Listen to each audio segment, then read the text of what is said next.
Mana ada presiden datang, presiden yang nunggu kamu. Benar enggak?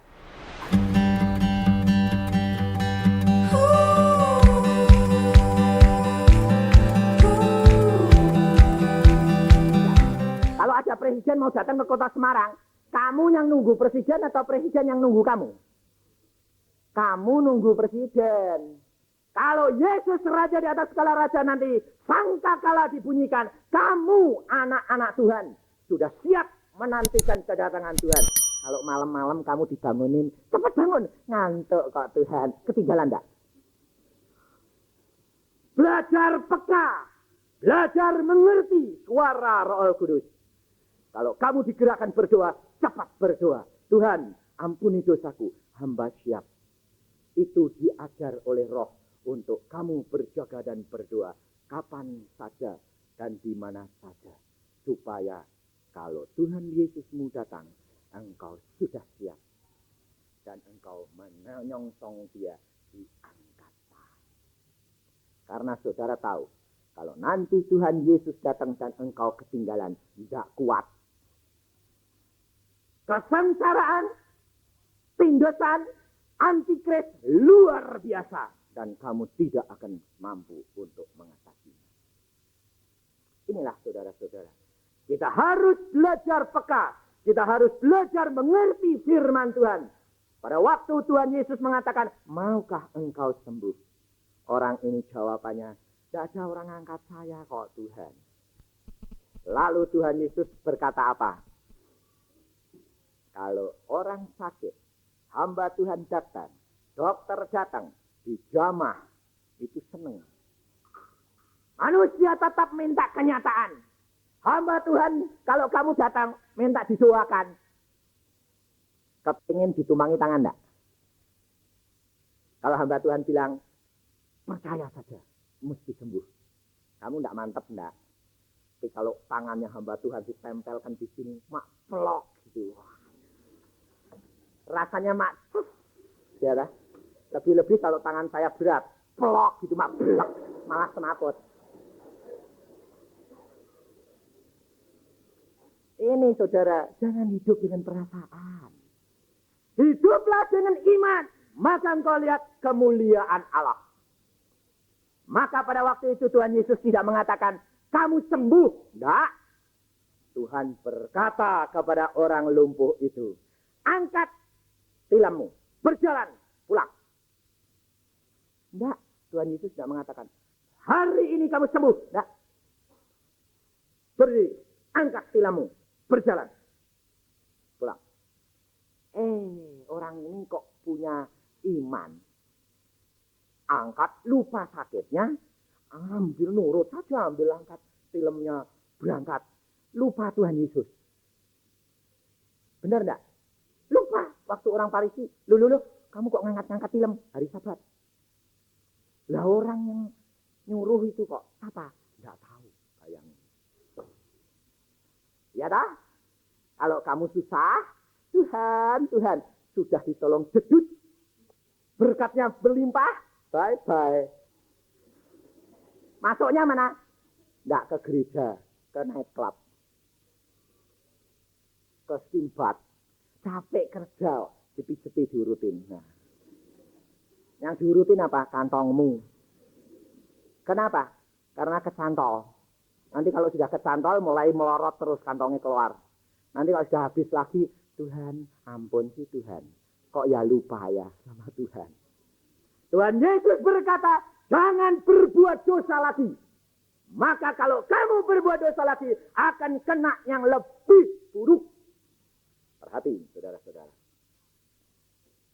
Kalau kamu sudah bertobat, ingat, jangan berbuat dosa lagi. Karena perkara itu akan menyebabkan engkau lebih jatuh lebih dalam. Banyak anak-anak Tuhan sudah percaya.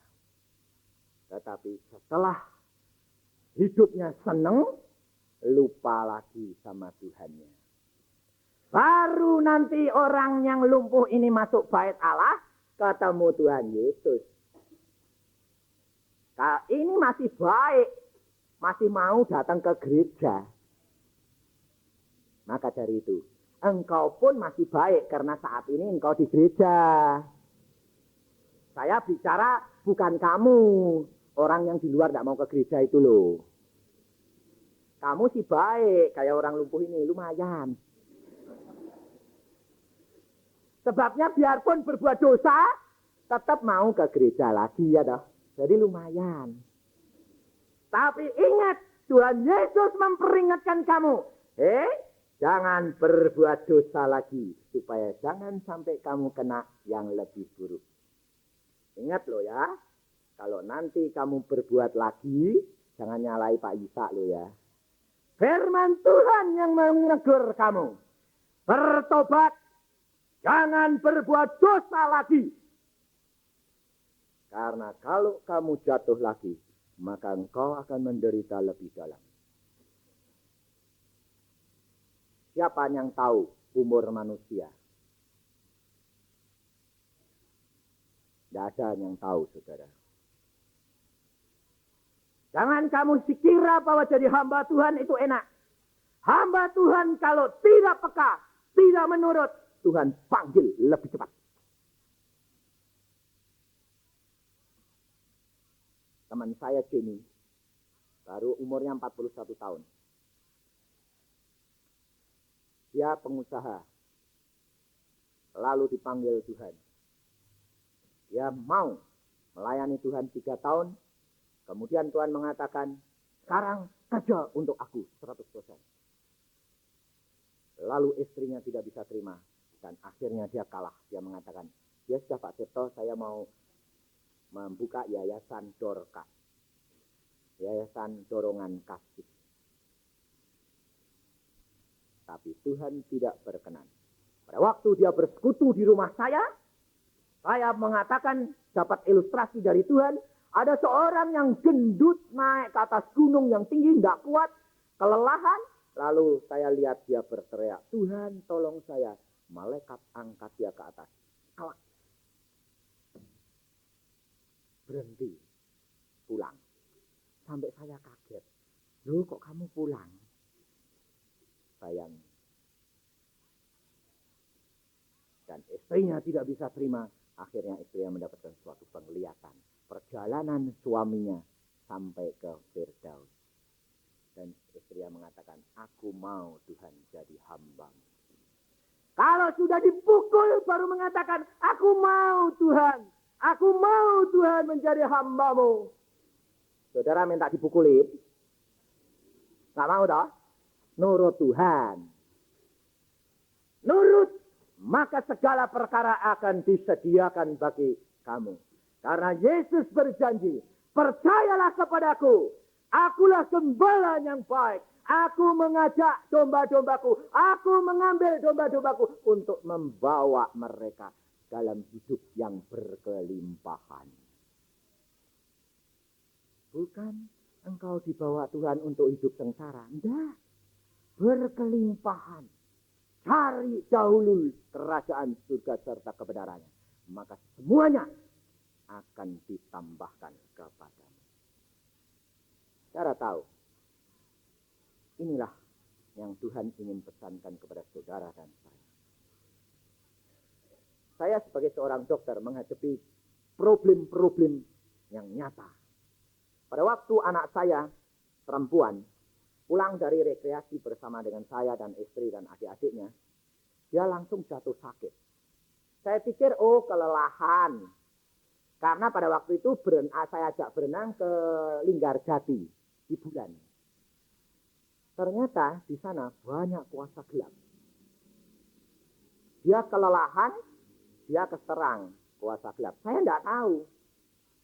Pada waktu itu banyak pelayanan.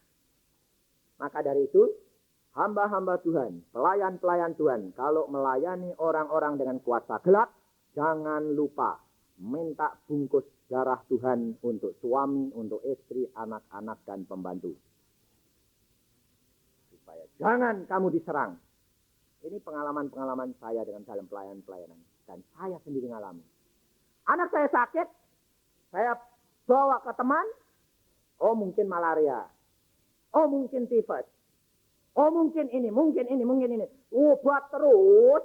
Akhirnya tambah panasnya 41, 2 minggu. Lalu akhirnya dokter mengatakan meningitis. Walah, terus kalau sembuh, buta, tuli, atau idiot. Tidak bisa normal lagi. Karena pada waktu itu sudah buta, sudah tuli. Mukanya bengkak, apa yang dimakan keluar. Tidak bisa menerima lagi.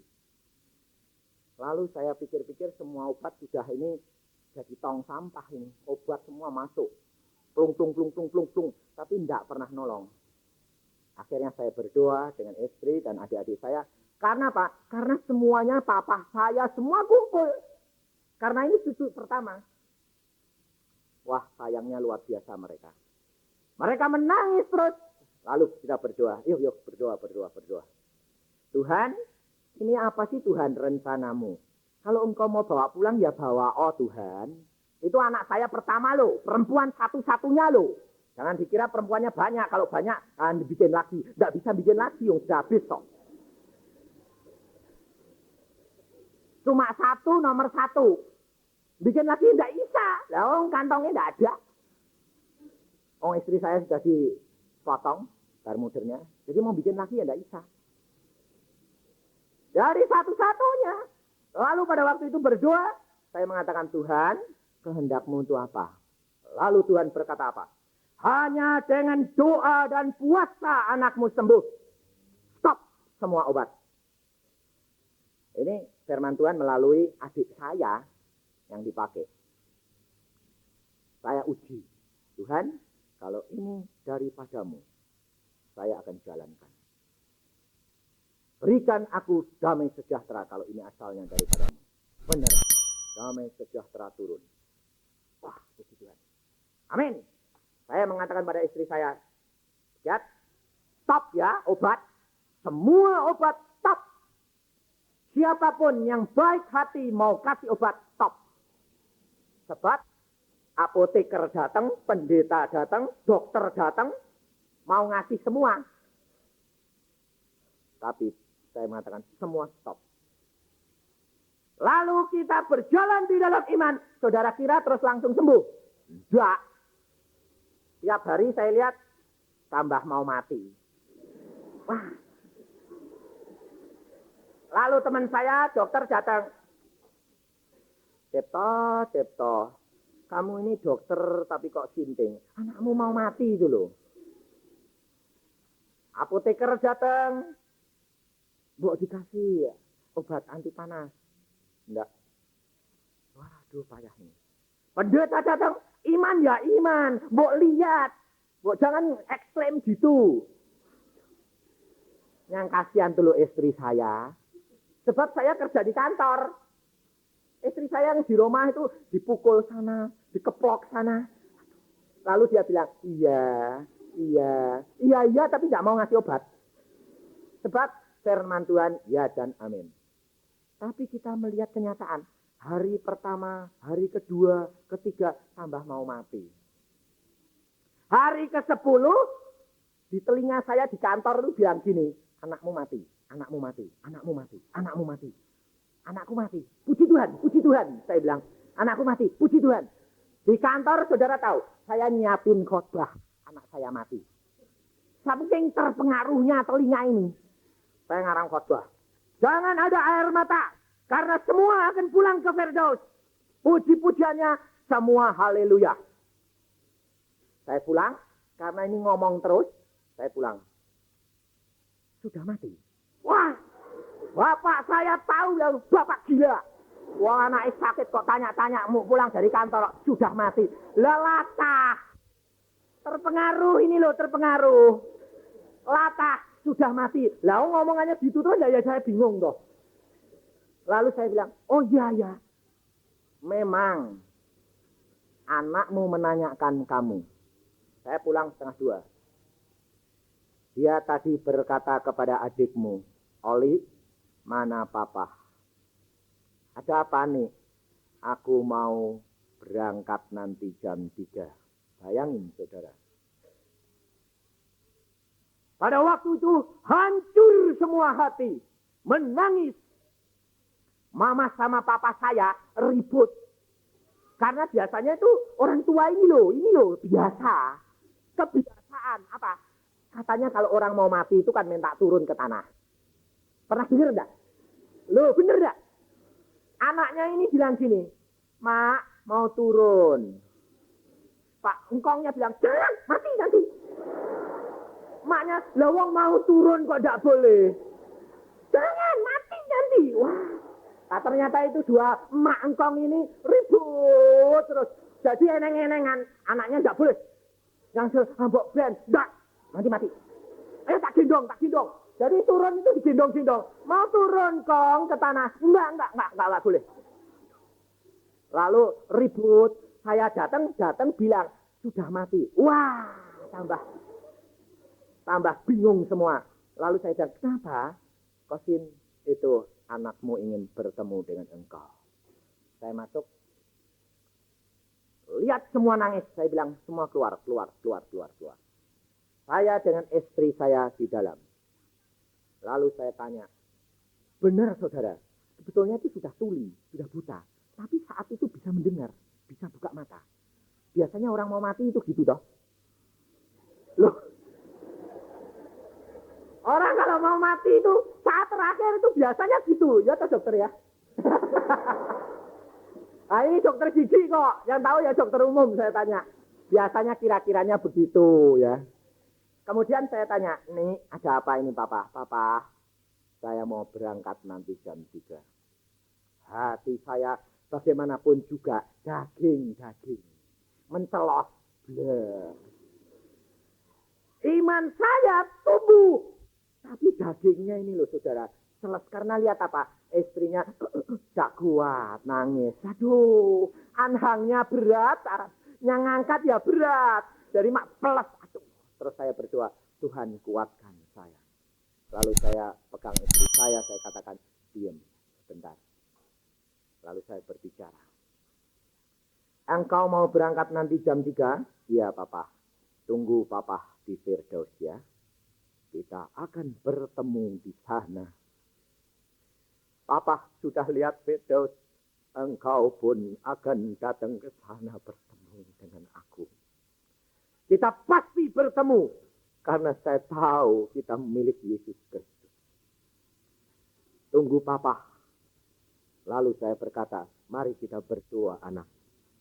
Saya tak berdoa. Tuhan, hari ini aku garansikan anakku ke dalam tangan-Mu. Aku asuransikan anakku ke dalam tangan-Mu. Apabila Engkau mau bawa pulang menurut rencana-Mu baik. Apabila nanti dia di hari besar, murtad dan melarikan diri dari hadapan-Mu, bawa pulang sekarang juga nanti jam 3. Tetapi apabila Engkau mau mengaruniakan kembali, berikan kesehatan yang sempurna dan keselamatan jiwanya di dalam tangan-Mu. Amin, saya berkata. Pada waktu itu dia berdialog dengan Tuhan. Anak itu berkata, Tuhan, Firdaus enak, Tuhan. Kalau enak, Iin mau pulang ke Firdaus. Tetapi Tuhan, jikalau Engkau suruh memilih, Iin ingin hidup dengan papa, mama. Lalu, amin. Tenang sekali. Saya tunggu. Saya lihat, gak makan sampean saya. Sebab memang Tuhan suruh puasa. Saya puasa 40 hari. Dengan istri saya. Lalu pada waktu itu, jam 3 tepat saya lihat. Tidur nyenyak sekali. Saya bilang, puji Tuhan. Berarti Tuhan mau kembalikan dia. Karena jam 3 tepat dia tidak jadi berangkat. Kemudian malam jam 11, Tuhan mengatakan, kumpul. Berdoa, karena hari ini, saat ini, penentuannya. Kita berdoa semua sampai jam 2 malam. Lalu Papa melihat kilat nyamber di depan pintu 3 kali. Biar. Dia tanya, apa artinya itu? Tuhan memberi hikmat kepadaku. Iblis jatuh seperti kilat dari langit. Selesai. pada waktu itu saya lalu dibuka mata saya melihat 2 iblis di dalam diri anak saya. Saya usir di dalam nama Tuhan Yesus, lari. Dan anak itu buka mata lalu, Papa, Mama, kenapa kumpul semua di sini? Sembuh, Tuhanmu ajaib. Dia tidak akan perpanjang lagi. Kita berjalan di dalam iman, segala perkara bisa jadi. Jangan lihat dengan mata. Hari itu demi hari itu, turun setengah derajat, dan sempurna. Sampai sekarang berumur 15 tahun. Sempurna, tidak ada cacat sedikit pun. Dan dokter melihat ajaib. Bagaimana bisa mungkin terjadi? Bagi manusia mustahil, bagi Allah tidak ada barang yang mustahil. Amin? Amin. Percayalah bahwa Yesusmu, Yesus yang ajaib dan hidup. Kalau engkau berjalan di dalam iman, engkau akan melihat kuasa Dia. Amin. Mari kita berdoa.